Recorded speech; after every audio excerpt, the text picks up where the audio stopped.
ಇವತ್ತು ಹಲ್ಯಾಳ ಗ್ರಾಮದಲ್ಲಿ ನಡೆದಿರುವಂಥ JJM ಕಾಮಗಾರಿಗೆ ಸಂಬಂಧಿಸಿದಂತೆ ಕಾಮಗಾರಿ ಸಂಪೂರ್ಣವಾಗಿ ಕಳಪೆ ಆಗಿದೆ. JJM ಕಾಮಗಾರಿ ಹೆಸರಿನಲ್ಲಿ ರಸ್ತೆ ಅಗೆದು 2 ವರ್ಷಗಳೇ ಕಳೆದರೂ ಕಾಮಗಾರಿ ಪೂರ್ಣಗೊಂಡಿಲ್ಲ. ಕಳಪೆ ಕಾಮಗಾರಿ ಪ್ರಶ್ನಿಸಿ ಲೋಕಾಯುಕ್ತ ಮೆಟ್ಟಲೇರಿದ ಗ್ರಾಮಸ್ಥರು ಅಧಿಕಾರಿಯನ್ನ ರಸ್ತೆ ಮಧ್ಯೆ ನಿಲ್ಲಿಸಿ ಬಿಸಿ ಮುಟ್ಟಿಸಿದ್ದಾರೆ.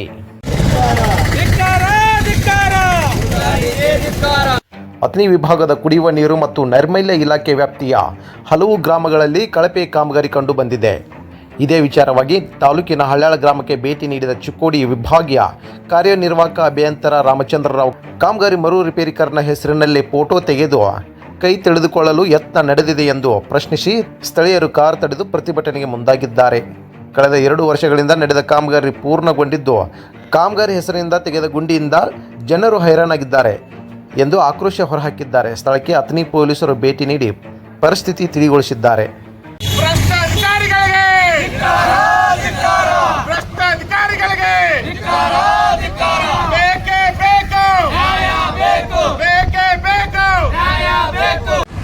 ಇವತ್ತು ಹಲ್ಯಾಳ ಗ್ರಾಮದಲ್ಲಿ ನಡೆದಿರುವಂಥ JJM ಕಾಮಗಾರಿಗೆ ಸಂಬಂಧಿಸಿದಂತೆ ಕಾಮಗಾರಿ ಸಂಪೂರ್ಣವಾಗಿ ಕಳಪೆ ಆಗಿದೆ. ತರಾತುರಿಯಲ್ಲಿ ಇವತ್ತು ಡಬ್ಲಿ ಬಂದಿದ್ದಾರೆ. ಕಾರ್ಯನಿರ್ವಾಹಕ ಅಭಿಯಂತರರು ರಾಮಚಂದ್ರರಾವ್ ಅವರು ಬಂದಿದ್ದಾರೆ. ಅವನೊಬ್ಬ ಭ್ರಷ್ಟ ಅಧಿಕಾರಿ, ಕೇವಲ ಕಾಟಾಚಾರಕ್ಕೆ ಒಂದು ಕೆಲಸ ಮಾಡಿದಂಗೆ ಮಾಡಿ ಸರ್ಕಾರದ ಹಣವನ್ನು ದೋಚಲಿಕ್ಕೆ ಗುತ್ತಿಗೆದಾರನೊಂದಿಗೆ ಒಳಸಂಚು ಮಾಡಿದ್ದಾರೆ. ನಿರ್ದಿಷ್ಟವಾದಂಥ ಮಾರ್ಗಸೂಚಿಗಳು ಇಲ್ಲದೇ ಇವತ್ತು ಕೆಲಸ ಮಾಡಿದ್ದಾರೆ. ಮತ್ತು ಶಿಕ್ಷಕಲೆಲ್ಲ ಈ ದಲಿತರ ಕಾಲೋನಿ ಇಲ್ಲೆಲ್ಲ ಶಿಕ್ಷಕಲೆಲ್ಲ ಏನು ಮಾಡಿದ್ದಾರೆ, ಹಟ್ಟಿದ್ದಾರೆ JCBಯನ್ನು ರಾತ್ರಿ ತಂದು. ಯಾಕಂತಂದರೆ ನಾವು ಕೆಲಸ ಮಾಡ್ತಾ ಇದ್ದೀವಿ, ಪ್ರಗತಿಯಲ್ಲಿ ಇದ್ದೀವಿ ಅಂತ ತೋರಿಸ್ತಾನೆ. ಆದರೆ ಗುತ್ತಿಗೆದಾರರ ಕಾಲಾವಧಿ ಮುಗಿದು 1 ವರ್ಷ ಆದ್ರೂ ಕೂಡ ಅವನ ಮ್ಯಾಗ ಯಾವುದೇ ರೀತಿ ಕ್ರಮ ತಗೊಂಡಿಲ್ಲ. ಈಗಾಗಲೇ 1 ವರ್ಷದ ಹಿಂದೆನೇ ಇವರು ಈ ಜನರಿಗೆ ನೀರು ಕೊಡಬೇಕಾಗಿತ್ತು. ಆದರೆ ಇವತ್ತಿಗೂ ನೀರು ಕೊಡೋದ್ರಲ್ಲಿ ವಿಫಲರಾಗಿದ್ದಾರೆ. ಸಂಪೂರ್ಣವಾಗಿ ಈ ಯೋಜನೆ ಇವ್ರ ಕೈಯಲ್ಲಿ ಸಿಕ್ಕು ವಿಫಲ ಆಗಿದೆ. ಇದರಲ್ಲಿ ಭ್ರಷ್ಟಾಚಾರ ಇದೆ. ಅದಕ್ಕಾಗಿ ಅವ್ರ ಮೇಲೆ ಈ ನಮ್ಮ ರಾಜ್ಯ ಸರ್ಕಾರ, ಈ ಪ್ರಿಯಾಂಕಾ ಖರ್ಗೆ ಅವರಿದ್ದಾರೆ, ಗ್ರಾಮೀಣಾಭಿವೃದ್ಧಿ, ಇಂಥವ್ರೆಲ್ಲರೂ ಕೂಡಿ ಸಾರ್ವಜನಿಕ ಹಿತಾಸಕ್ತಿಗೆ ಸಂಬಂಧಿಸಿದಂಥ ಇಂಥ ಪ್ರಕರಣಗಳನ್ನು ರಾಜ್ಯದ ಮುಖ್ಯಮಂತ್ರಿಗಳಾಗಲಿ, ಸಂಬಂಧಿಸಿದ ಮಂತ್ರಿಗಳಾಗಲಿ, ಅಧಿಕಾರಿಗಳಾಗಲಿ ಸಾರ್ವಜನಿಕ ಹಿತಾಸಕ್ತಿಯ ದೃಷ್ಟಿಯಿಂದ ಕೂಡಲೇ ಅಧಿಕಾರಿಗಳನ್ನು ಸಸ್ಪೆಂಡ್ ಮಾಡಬೇಕು. ಮತ್ತೊಮ್ಮೆ ಈ ರೀಟೆಂಡರ್ ಆಗಿ ಈ ಕಾಮಗಾರಿಯನ್ನ ಗುಣಮಟ್ಟದಿಂದ ಮಾಡಬೇಕು ಅಂತ ನಾವು ಆಗ್ರಹಿಸ್ತೀವಿ ಈ ಸಂದರ್ಭದಲ್ಲಿ. ಅದಕ್ಕಾಗಿ ತಮ್ಮ ಮೀಡಿಯಾ ಮುಖಾಂತರ ನಾನು ಆಗ್ರಹಿಸೋದಿಷ್ಟೇ, ಜನರಿಗೆ ಅನ್ಯಾಯ ಆಗಬಾರ್ದು. ಕುಡಿಯೋ ನೀರು ಗಟ್ಟರದಲ್ಲಿ ಹಾಸ್ಕೊಂಡು ಹೋಗಿದ್ದಾರೆ ಆ ಪೈಪನ್ನ. ಇವ್ರು ಹೇಳ್ತಾರೆ ಸರ್ಕಾರದ ಯೋಜನೆ ಇದು ಶುದ್ಧ ನೀರನ್ನು ನಾವು ಜನರಿಗೆ ಕೊಡ್ತಾ ಇದ್ದೀವಿ ಅಂತ ಹೇಳ್ತಾರೆ. ಆದರೆ ಈ ಅಧಿಕಾರಿಗಳು ಕೊಳಚೆ ನೀರನ್ನೇ ಕೊಡ್ತಾ ಇದ್ದಾರೆ. ಕೊಳಚೆಯಲ್ಲಿ ಈ ಪೈಪನ್ನ ಹಾಸ್ಕೊಂಡು ಹೋಗಿದ್ದಾರೆ. ಇವತ್ತು ಕಾಲರಾ ಬಗ್ಗೆ ಜನಜಾಗೃತಿಯನ್ನ ಮಾಡ್ತಾ ಇದ್ದಾರೆ.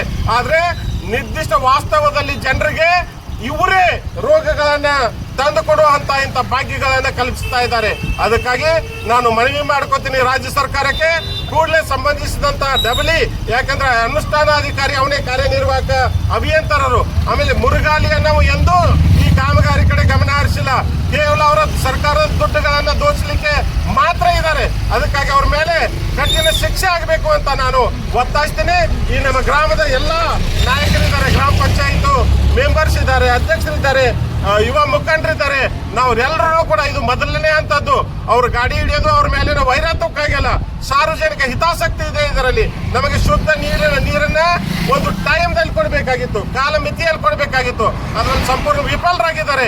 ಅದಕ್ಕಾಗಿ ನಾವು ಈ ಹೋರಾಟ ಪ್ರಥಮ ಹಂತದವರನ್ನ ತಡೆ ಹಿಡಿದದ್ದು, ನೀವು ಮುನ್ನೆತ್ತು ಗುಣಮಟ್ಟದ ಕಾಮಗಾರಿಯನ್ನು ಕೊಡಿ ಅಂತ ಹೇಳೋಗೋಸ್ಕರ.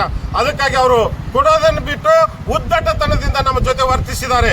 ಅದಕ್ಕಾಗಿ ಇದು ಅಕ್ಷಮ್ಯ ಅಪರಾಧ. ಕೂಡಲೇ ಇದರಲ್ಲಿ ಜಿಲ್ಲಾಧಿಕಾರಿಗಳಾಗಲಿ, ರಾಜ್ಯ ಸರ್ಕಾರ ಆಗಲಿ, ಸಂಬಂಧಿಸಿದ ಮಿನಿಸ್ಟರ್ ಆಗಲಿ ಇವರು ಮಧ್ಯ ಪ್ರವೇಶಿಸಿ JJM ಕಾಮಗಾರಿಯಲ್ಲಿ ನಡೆದಿರುವಂಥ ಎಲ್ಲ ಹಗರಣಗಳ ತನಿಖೆಗೆ ಒಪ್ಪಿಸಬೇಕು ಅಂತ ನಾನು ಈ ಸಂದರ್ಭದಲ್ಲಿ ನಮ್ಮ ಗ್ರಾಮದ ಪರವಾಗಿ ನಾನು ಆಗ್ರಹಿಸ್ತೇನೆ.